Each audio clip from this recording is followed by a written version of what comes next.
चलिए दोस्तों, शुरू करते हैं आज चक्र वालों के कपड़े फाड़ना। कैसे कपड़े फाड़ेंगे? वैसे तो ये हर वीडियो में अपने खुद के कपड़े फाड़ लेते हैं, बट हम भी आज थोड़ा सा हेल्प करेंगे इनकी कपड़े फाड़ने में। कैसे दोस्तों? सबसे पहले आज हम बात करते हैं दोस्तों कि कुछ चक्रजीवी आजकल अपनी वीडियोस में बताने लगे हैं कि कैसे एंगुलर डिवीजन ठीक है।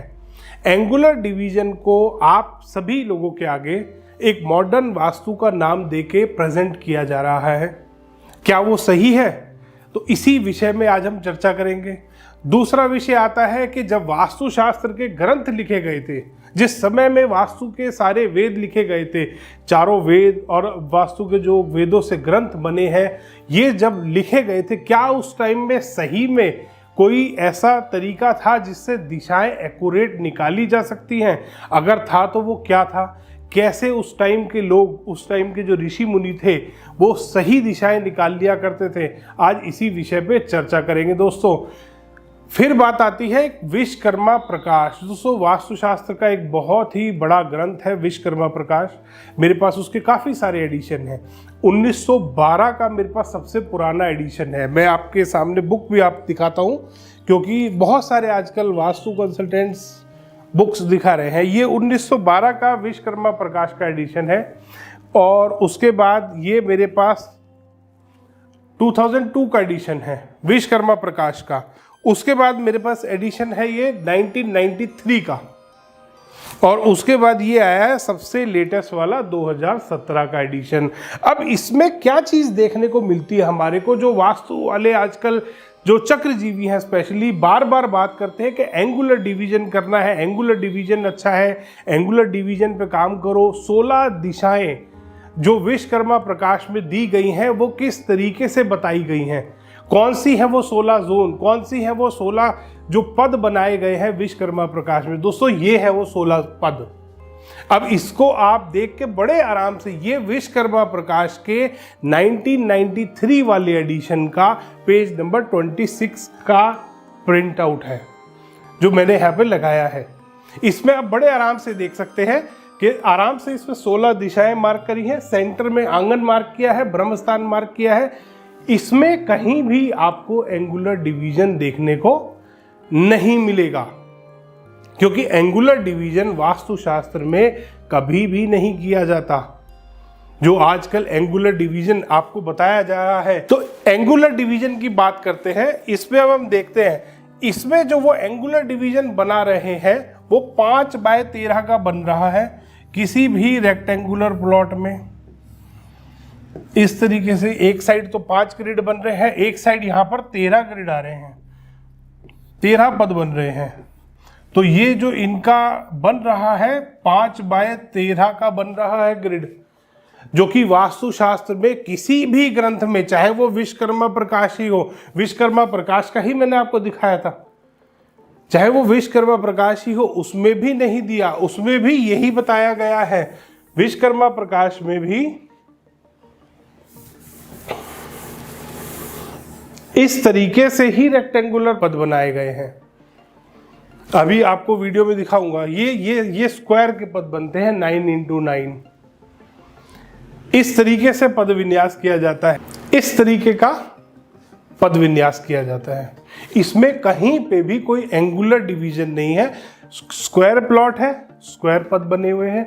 यही प्लॉट अगर रेक्टेंगुलर होगा, यही प्लॉट अगर आपका रेक्टेंगुलर हो जाएगा, ये पद इसी तरीके से रेक्टेंगल में आ जाएंगे। अगर ये प्लॉट इस तरीके से है,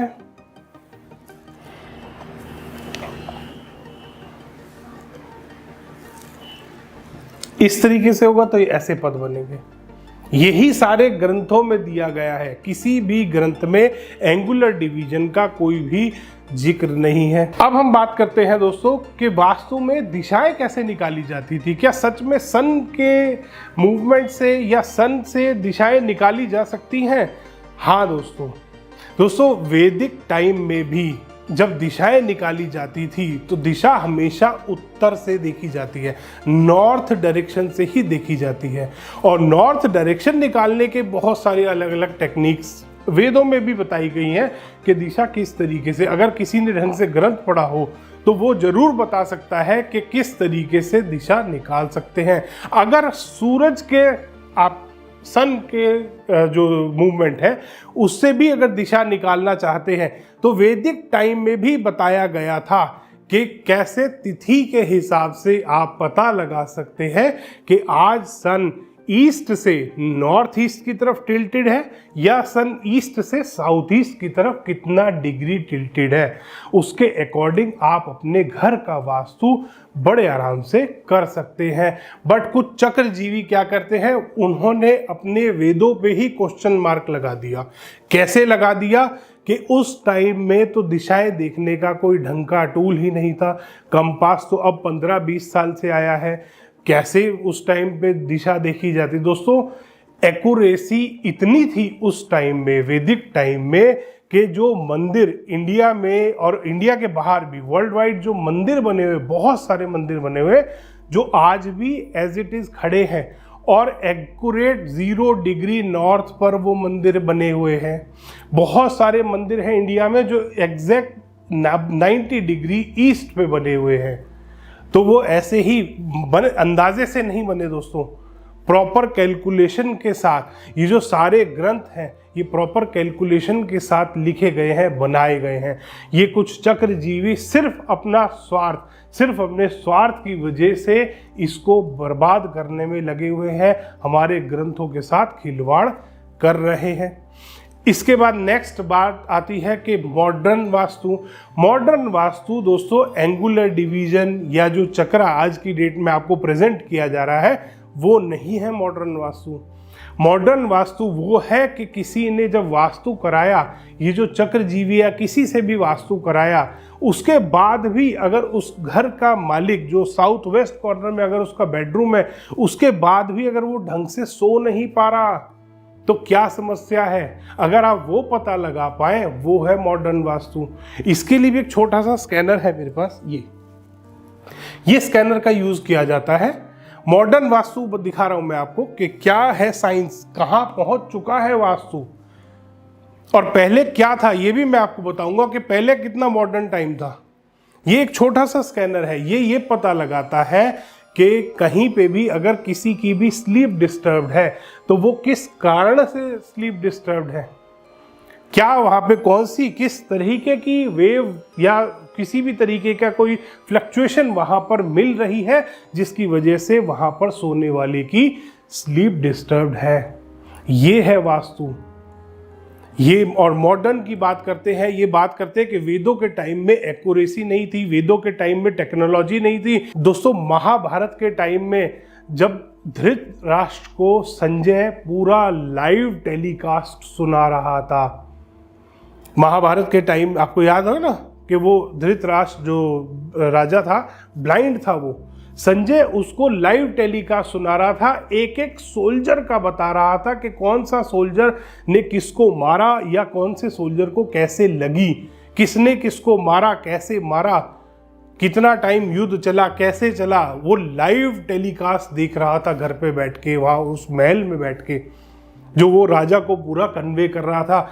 क्या टेक्नोलॉजी थी। ये वास्तु वाले जो चक्रजीवी हैं ये सोच नहीं सकते जो टेक्नोलॉजी उस टाइम यूज हो रही थी। उसको बोलते हैं बायोमैग्नेटिक आकाशिक टेक्नोलॉजी, जिसका वो यूज कर रहे थे। बाद में उसी टेक्नोलॉजी का यूज करके निकोला टेस्ला ने भी रिसर्च करी थी इस चीज पर, उसने भी इसी टेक्नोलॉजी पर रिसर्च करी थी। आप देख सकते हैं डॉक्यूमेंट्स यूएस गवर्नमेंट की वेबसाइट पर अपलोडेड है उसके, कि किस तरीके से निकोला टेस्ला ने रिसर्च करी थी, वो आप पता लगा सकते हैं। इतना एडवांस टाइम था जिसको ये चक्रजीवी सिर्फ अपने स्वार्थ के लिए कह रहे हैं कि वेद के अनुसार जो पूर्व दिशा है, उत्तर दिशा है, पहले अंदाजे पे काम किया जाता था। ऐसा नहीं है दोस्तों, और एंगुलर डिवीजन किसी भी वेद में नहीं दिया गया है। अब दोस्तों थोड़े दिन पहले जर्मनी में एक अवार्ड सेमिनार हुआ था, अवार्ड फंक्शन हुआ था, जहां पे ऑल ओवर वर्ल्ड से 700 कंसल्टेंट आए थे। सिर्फ 700 कंसल्टेंट को बुलाया था और वो भी उन कंसल्टेंट्स को उन्होंने खुद ने चुना था। जो सोसाइटी है जिसने अवार्ड फंक्शन ऑर्गेनाइज किया था, उन्होंने चुना था। किस बेसिस पे चुना था? उन्होंने चुना था, जो अवार्ड मिलना था वो था most advance and scientific vastu consultant in the world. ये अवार्ड था दोस्तों, और वहाँ से मेरे को अवार्ड मिला है। वहाँ पे मोस्ट एडवांस और साइंटिफिक वास्तु कंसल्टेंट का अवार्ड मुझे मिला अभी 10 दिन पहले जर्मनी में। और एक चीज़ को देख के बड़ा दुख भी हुआ मेरे को कि इंडिया, जहाँ की ये साइंस है वास्तुशास्त्र, वहाँ से सिर्फ 2 कंसल्टेंट थे रिप्रेजेंटेटिव। यूएस के भी 9 कंसल्टेंट आए हुए थे वहाँ पर, बट इंडिया से सिर्फ 2 ही थे। क्या इंडिया में ही है 2 वास्तु कंसल्टेंट जो एडवांस और साइंटिफिक हैं? क्योंकि बाकी सब तो ये चक्रा बेच रहे हैं। तो दोस्तों, इसके बाद बात करते हैं लोग कि मैंने 1000 करोड़ का फैक्ट्री सेट करी, मैंने 100 करोड़ की फैक्ट्री सेट करी, मैंने 10 करोड़ रुपए फीस ली, मैंने 20 करोड़ रुपए फीस ली।